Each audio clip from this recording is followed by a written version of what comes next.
嗨，亲爱的书友们，欢迎来到书海时光，一个为你每日推荐好书的心灵驿站。赶快关注我们，一起畅游书海，让阅读点亮每一天的精彩。大家好，今天我要给大家介绍一本极具震撼力和影响力的书《复杂》。这本书的作者是米歇尔·沃尔德罗普，他是一位卓越的科普作家和记者，曾在科学杂志担任特约撰稿人。他以深入浅出的方式，将复杂科学这一前沿领域的知识带到了大众面前。这本书就像是一把神奇的钥匙，打开了一扇通往全新世界的大门。它不仅仅是一本关于科学的书，更是一本能够改变我们看待世界、思考问题方式的指南。在这个充满挑战和机遇的时代，我们常常被各种复杂的问题所困扰，无论是个人生活中的抉择，还是社会、经济、环境等全球性问题。而《复杂》这本书的价值就在于，它为我们提供了一种全新的视角和思维方式，让我们能够更好地理解这些复杂现象背后的本质，从而找到更有效的应对策略。想象一下，当你在面对一团乱麻般的问题时，突然拥有了洞察其本质、理清其脉络的能力，这将会是一种多么令人振奋的体验。就如同牛顿发现万有引力定律，让我们对世界的理解上升到一个全新的高度一样，《复杂》这本书也有着改变我们认知的巨大潜力。它会引导我们去思考这样一个问题：在看似混乱无序的世界中，是否存在着某种隐藏的秩序和规律？而这种秩序和规律又将如何影响我们的生活和发展？复杂系统的定义与特征。复杂这本书首先为我们清晰地阐述了什么是复杂系统。复杂系统并非是简单的个体相加，而是一个由许多相互作用的个体组成的系统。这些个体之间存在着复杂的、非线性的关系。书中提到，复杂系统具有自组织性，就像一群鸟儿在飞行时，它们并没有一个统一的指挥者，但它们却能够整齐划一地变换队形。这就是自组织性的神奇之处。每一个个体都遵循着简单的规则，但当它们相互作用时，就涌现出了复杂而有序的行为。这种自组织性在自然界中随处可见，从蚁群到生态系统，从大脑神经元到人类社会，都存在着这种令人惊叹的现象。复杂系统还具有适应性和动态性，它能够根据环境的变化不断地进行调整和适应。例如，生物进化就是一个典型的复杂系统适应性的例子。在漫长的进化过程中，生命体通过基因变异和自然选择，不断地适应着不断变化的环境，从而形成了如今丰富多彩的生物世界。从理论原理上来说，复杂系统的这些特征源于其内部的非线性相互作用。传统的线性思维方式往往难以理解和预测复杂系统的行为，因为微小的变化在非线性系统中可能会被放大，产生巨大的、不可预测的后果。正如书中所说，在复杂系统中，1+1并不一定等于2，它可能会等于3、5、10，甚至是一个全新的数字。而复杂科学与传统科学的区别，与传统的科学相比，复杂科学有着本质的区别。传统科学通常采用还原论的方法，将复杂的问题分解成更简单的部分来研究。这种方法在处理一些线性问题上是有效的，但对于复杂系统来说，却往往显得力不从心。复杂科学则强调整体性和涌现性。他认为，系统的整体行为不能简单地通过分析其组成部分来理解，因为整体大于部分之和。例如，在研究大脑的功能时，如果我们只是孤立地研究每一个神经元的行为，我们很难理解大脑是如何产生意识、思维和情感等高级功能的。只有从整体上研究大脑的神经网络及其相互作用，我们才能更好地理解这些复杂的功能。书中还提到，复杂科学的研究方法更加注重计算机模拟和跨学科合作。由于复杂系统的复杂性和非线性性，传统的数学分析方法往往难以对其进行精确的描述和分析，而计算机模拟则为我们提供了一种强大的工具，可以帮助我们模拟复杂系统的行为，探索其内在的规律。同时，复杂科学的研究也需要不同学科的专家们共同合作，因为复杂系统涉及到生物学、物理学、计算机科学、社会学等多个领域的知识。3. 复杂系统中的关键概念。1. 反馈机制。反馈机制是复杂系统中一个至关重要的概念，它指的是系统输出的一部分被作为输入重新输入到系统中，从而影响系统的进一步行为。在复杂系统中，正反馈和负反馈共同作用，塑造着系统的行为模式。正反馈会放大系统中的变化，例如，在经济系统中，当某种商品的需求增加时，价格可能会上涨，这会吸引更多的供应商进入市场，进一步增加供应量，从而形成一个正反馈循环。而负反馈则起到稳定系统的作用。比如，在生态系统中，当某种动物的数量过多时，由于食物资源的限制，其数量会逐渐减少，从而维持生态系统的平衡。书中通过生动的案例向我们展示了反馈机制在复杂系统中的重要性。例如，在全球气候系统中，大气中二氧化碳浓度的增加会导致全球气温上升，这会引发一系列的正反馈效应，如冰川融化、海平面上升等。这些变化又会进一步加剧气候的变化。同时，地球上的生态系统也会通过负反馈机制来调节气候，如植物的光合作用可以吸收二氧化碳，从而对气候起到一定的调节作用。混沌与分形。混沌理论是复杂科学的重要组成部分，它揭示了在确定性系统中也存在着内在的随机性和不可预测性。混沌系统对初始条件极其敏感，微小的差异在经过一段时间后可能会导致巨大的结果差异。这就是所谓的蝴蝶效应，即一只蝴蝶在巴西轻拍翅膀，可能会在美国德克萨斯州引发一场龙卷风。分形则是混沌理论的一个有趣的现象。分形具有自相似的特性，无论我们如何放大或缩小分形图形，它都保持着相似的结构。例如，雪花的形状、树木的枝干、血管的分布等都呈现出分形的特征。分形不仅存在于自然界中，在数学、艺术等领域也有着广泛的应用。书中引用了洛伦兹对混沌现象的研究案例。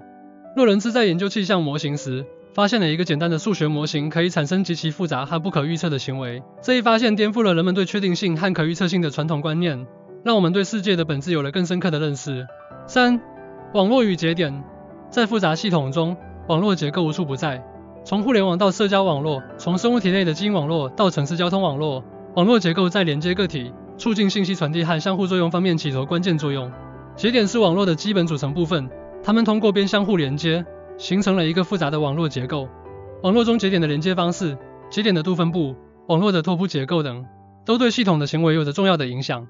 例如，在社交网络中，节点的度分布往往呈现出密律分布的特征，极少数节点拥有大量的连接，而大多数节点只有少量的连接。这种网络结构使得信息在社交网络中的传播具有了独特的规律。书中以互联网为例，说明了网络在复杂系统中的作用。互联网是一个巨大的分布式网络，它没有中心控制节点，但却能够高效地传输信息。这种网络结构使得互联网具有了强大的鲁棒性和适应性，即使在部分节点出现故障的情况下，网络仍然能够正常运行。4. 复杂系统在现实中的应用。1. 商业与管理。在商业领域，复杂科学的思维方式可以帮助企业更好地理解市场动态、消费者行为和竞争环境。企业可以运用复杂系统的自组织性和适应性原理，建立更加灵活和高效的组织结构。例如，谷歌公司采用了一种扁平化的组织结构，鼓励员工之间的自组织合作，从而激发了员工的创造力和创新精神。同时，企业还可以利用复杂系统的网络理论来分析市场网络和供应链网络，优化资源配置，提高运营效率。例如，通过分析消费者在社交网络中的行为，企业可以更精准地进行市场营销和品牌推广。在管理方面，复杂科学强调领导者的角色应该是引导和协调，而不是控制。领导者需要关注系统中的反馈机制，及时调整策略，以应对不断变化的环境。例如，在项目管理中，领导者可以通过建立有效的反馈机制，及时发现和解决问题，确保项目的顺利进行。2. 社会与公共政策。复杂科学对社会现象的研究有为我们理解社会动态、制定公共政策提供了新的思路。社会是一个复杂的系统，存在着各种非线性相互作用和反馈机制。例如，在城市发展过程中，人口流动、经济活动、交通拥堵等问题之间存在着复杂的相互关系。通过运用复杂系统的分析方法，我们可以更好地预测和应对社会问题。例如，在应对传染病疫情时，我们可以利用网络理论来分析病毒的传播路径和速度，制定更加有效的防控措施。同时，复杂科学还可以帮助我们理解社会变革的动力机制，为推动社会进步提供参考。在公共政策制定方面，复杂科学强调政策的适应性和动态性。政策制定者需要考虑到政策实施后可能产生的各种反馈效应，并根据实际情况及时调整政策。例如，在经济政策中，政府需要根据经济运行状况，灵活地调整财政政策和货币政策，以保持经济的稳定发展。3. 科学与技术。在科学研究中，复杂科学的思维方式正在改变着我们对生命、物质和宇宙的理解。例如，在生物学领域，复杂科学的研究方法被广泛应用于基因组学、蛋白质组学等领域，帮助我们揭示生命的奥秘。在物理学中，混沌理论和分形几何学为我们理解自然界的复杂性提供了新的视角。在技术领域，复杂科学的应用也取得了显著的成果。例如，人工智能技术的发展就借鉴了复杂系统的自组织性和适应性的原理。机器学习算法通过模拟人脑的神经网络结构，能够从大量的数据中学习规律，并进行自我调整和优化。5. 复杂系统中的挑战与机遇。1. 挑战。复杂系统虽然充满了魅力，但也给我们带来了巨大的挑战。由于复杂系统的复杂性和非线性性，我们往往难以对其进行精确的预测和控制。例如，在面对全球气候变化、金融危机等全球性问题时，我们常常感到力不从心。同时，复杂系统的复杂性也使得我们在决策时面临着巨大的不确定性。我们很难准确地评估各种决策方案可能带来的后果，这给我们的决策带来了很大的困难。此外，复杂系统中的信息过载问题也是一个挑战。在信息爆炸的时代，我们被大量的信息所淹没，如何从中筛选出有价值的信息，并做出正确的判断，是一个亟待解决的问题。机遇。然而，复杂系统也为我们带来了前所未有的机遇。随着我们对复杂系统认识的不断深入，我们有更多的机会去探索和发现新的规律和原理。例如，在生物医学领域，复杂科学的研究方法为我们揭示疾病的发病机制，开发新的治疗方法提供了新的思路。复杂系统的思维方式还可以激发我们的创新精神，它鼓励我们打破传统的思维方式，从整体和系统的角度去思考问题，寻找新的解决方案。例如，在产品设计方面，我们可以运用复杂系统的网络理论，设计出更加人性化和功能强大的产品。总而言之，《复杂》这本书为我们打开了一扇了解复杂世界的窗户，它向我们展示了复杂系统的神奇魅力和巨大潜力，也让我们深刻地认识到复杂系统所带来的挑战和机遇。书中所阐述的核心理念和关键概念，如自组织性、适应性、非线性相互作用、反馈机制、混沌与分形、网络与节点等，为我们理解复杂世界提供了一套强大的工具。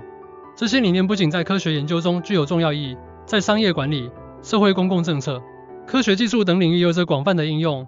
我们呼吁每一位读者都来阅读《复杂》这本书，并积极践行其中的思维方式和方法。当我们面对复杂问题时，不再是被动的应对，而是运用复杂系统的思维，主动的去探索和发现新的解决方案。让我们以更加开放和创新的心态，去迎接复杂世界的挑战，把握其中的机遇。在这个充满变化和不确定性的时代，我们需要这种全新的思维方式来指导我们的行动。相信《复杂》这本书会成为你人生旅程中的一位良师益友，引领你走向更加美好的未来。记住，复杂并不意味着混乱和无序，在复杂的世界中，隐藏着无限的希望和可能。让我们一起走进复杂的世界，去探索其中的奥秘吧。